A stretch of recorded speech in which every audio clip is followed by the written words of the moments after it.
واویلا نہیں کرنا چاہیے اور ہاتھ نہیں پھیلانا چاہیے، اور جو اللہ کی طرف سے آنے والی اس آزمائش پہ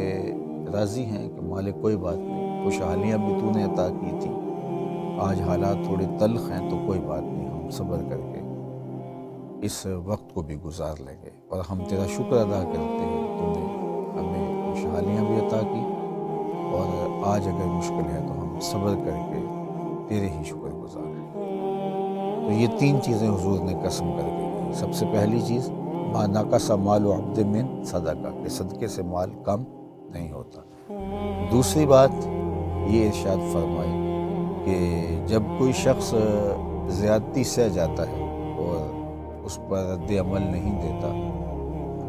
معاشرے کے امن کے قیام کے لیے اور فساد اور شر سے ماحول کو بچانے کے لیے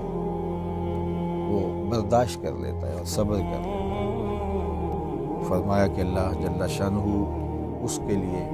عزتوں کے در کشادہ کر دیتا ہے، اس کی آبرو میں کمی نہیں ہوتی، آبرو میں اضافہ ہوتا ہے۔ تیسری بات ارشاد فرمائی کہ جو شخص سوال کا دروازہ کھول دیتا ہے، اللہ تعالیٰ جل شانہ اس کے لیے پھر محتاجی کا در کشادہ کر دیتا ہے، پھر وہ ساری زندگی محتاج ہی رہتا ہے، اس کی ضرورتیں ہی پوری نہیں ہوتی۔ یہ تین چیزیں تو قسم کر کے کہیں، اور پھر فرمایا کہ میں تمہیں اس کے علاوہ بھی کچھ بتانے والا ہوں، ان کو اچھی طرح سے یاد کر لو، اپنے حافظے میں محفوظ کر لو۔ وَأُحَدِّثُكُمْ حَدِيثًا فَاحْفَظُوهُ قَالَ إِنَّمَا الدُّنْيَا لِأَرْبَعَةِ نَفَرٍ، دنیا چار طرح کے لوگوں کے لیے ہے، یعنی میں اور آپ اگر دیکھیں تو ہم ان چار میں سے کسی ایک دائرے میں ضرور آئیں گے۔ سب سے پہلا شخص، عبد رزقہ اللہ مالا وعلما فہو یتقی فیہ ربہ، پہلا وہ شخص جس کو اللہ تعالیٰ جل شانہ نے مال بھی دیا اور اللہ تعالیٰ نے علم بھی عطا فرمایا، مال بھی عطا کیا اور علم کا نور بھی نصیب فرمایا، اور ان دونوں کے لیے جو لفظ استعمال ہوا وہ رزقہ اللہ مالا وعلما، صرف مال ہی رزق نہیں ہے جس طرح عمومی طور پہ سمجھا جاتا ہے، علم بھی رزق ہے، بلکہ ایک روایت میں آتا ہے کہ بہترین رزق جو عبد کو، بندے کو دیا گیا وہ صبر ہے، کیونکہ یہ رزق اگر عطا کر دیا گیا تو کتنے مسائل ہی ختم ہو جاتے ہیں۔ زندگی تو مشکلات سے، مصائب سے، آلام سے، تکلیفوں سے، تلخیوں سے عبارت ہے، زندگی تو نام ہی اسی کا ہے۔ تو اگر کوئی شخص صبر کا جوہر نہیں رکھتا، برداشت کا مادہ نہیں رکھتا، تو اس کی تلخیاں کتنی زیادہ ہوں گی، وہ تو ہر وقت چیختا چلاتا رہے گا۔ تو اب صبر اگر کسی کو عطا کر دیا گیا تو اس کو بہت بڑا رزق عطا کر دیا گیا۔ تو رزق صرف مال ہی نہیں ہے، کھانے پینے کی اشیاء ہی نہیں ہے، رزق علم بھی ہے، رزق صبر بھی ہے، اچھے اخلاق بھی رزق ہیں، صالح اعمال بھی رزق ہیں جو بندے کو اللہ تعالیٰ نے عطا فرمایا۔ تو فرمایا کہ پہلا وہ شخص جس کو اللہ تعالیٰ نے مال بھی عطا کیا اور علم کا جمال بھی عطا فرمایا، دونوں چیزیں اس کا مقصود ہیں۔ فَهُوَ يَتَّقِي فِيهِ رَبَّهُ وَيَصِلُ فِيهِ رَحِمَهُ، وہ اللہ سے ڈرتا ہے، اس مال کو کمانے میں، مال کو خرچ کرنے میں، اس علم کے حصول میں، اس علم کو پھیلانے میں وہ اللہ سے ڈرتا ہے، اور بہت محتاط زندگی گزارنے کی کوشش کرتا ہے کہ مال کے حوالے سے مجھ سے کوئی کوتاہی نہ ہو جائے، اللہ نے مجھے علم دیا ہے تو میں اس علم پر عمل پیرا بھی ہوں۔ تو وہ ڈرتا ہے اللہ سے اور اس کے حق کو بھی پہچانتا ہے، یعنی مال کا حق ہے اس کی زکوٰۃ دی جائے اور باقی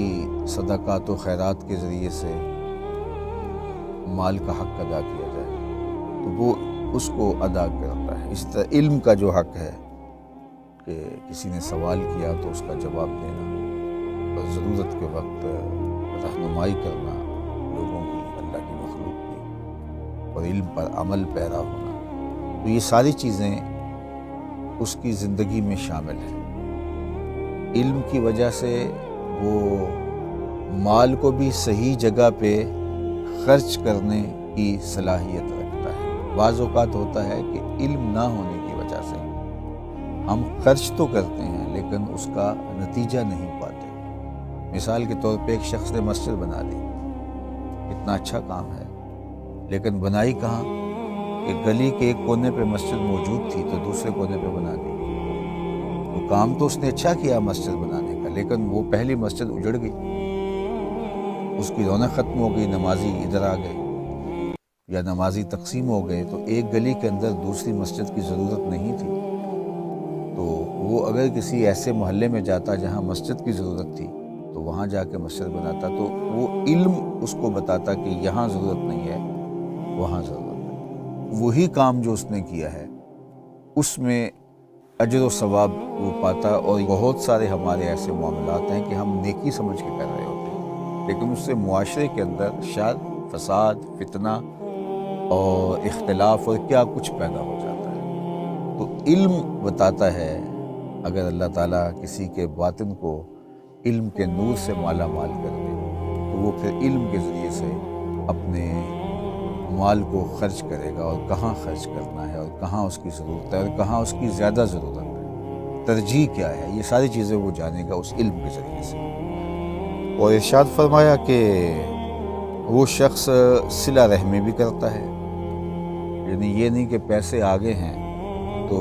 رشتہ داروں سے دور ہٹ گیا،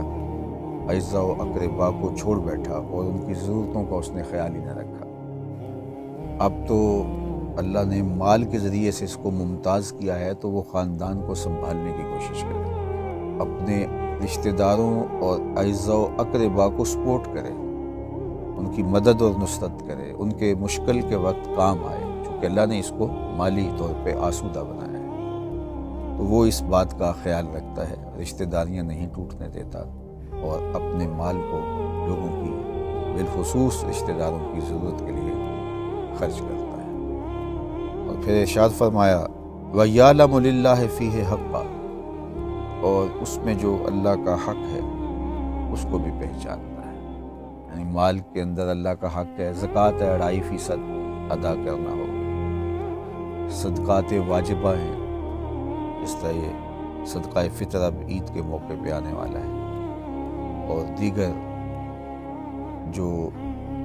مال سے جڑی ہوئی عبادتیں ہیں جس طرح حج ہے، استطاعت پر حج کرنا لازم اور ضروری ہے، تو اس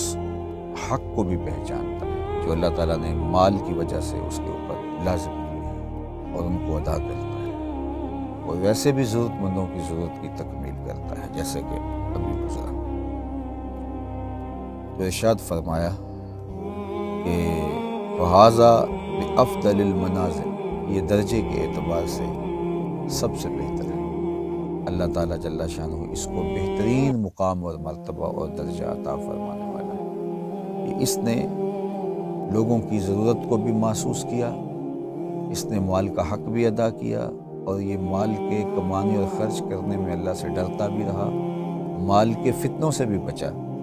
مال کی وجہ سے غرور، تکبر، رعونت، یہ ساری چیزیں جو اس کے ساتھ جڑی ہوئی آتی ہیں ان سے بھی اللہ کے دیے گئے علم کی وجہ سے، اس کی توفیق سے، اس کے فضل و کرم سے، ان چیزوں سے بھی اس نے اپنے آپ کو دور رکھا، اور اس کا علم نافع تھا جس نے اس کی مدد کی اور اس کی نصرت کی اور اس کو صحیح راہ دکھایا۔ تو یہ اس کائنات میں سب سے بہترین جگہ پر، بہترین اعلیٰ مقام اور درجے پر ہے۔ اب میں اور آپ دیکھیں، یا تو ہم اس مقام پہ ہیں کہ اللہ نے ہمیں علم بھی عطا کیا ہے، اور اللہ جل شانہ نے ہمیں مال بھی عطا کیا ہے، اور ہم مال کا حق ادا کرتے ہیں، اللہ سے ڈرتے ہیں، صلہ رحمی کرتے ہیں، ایک تو یہ درجہ ہے۔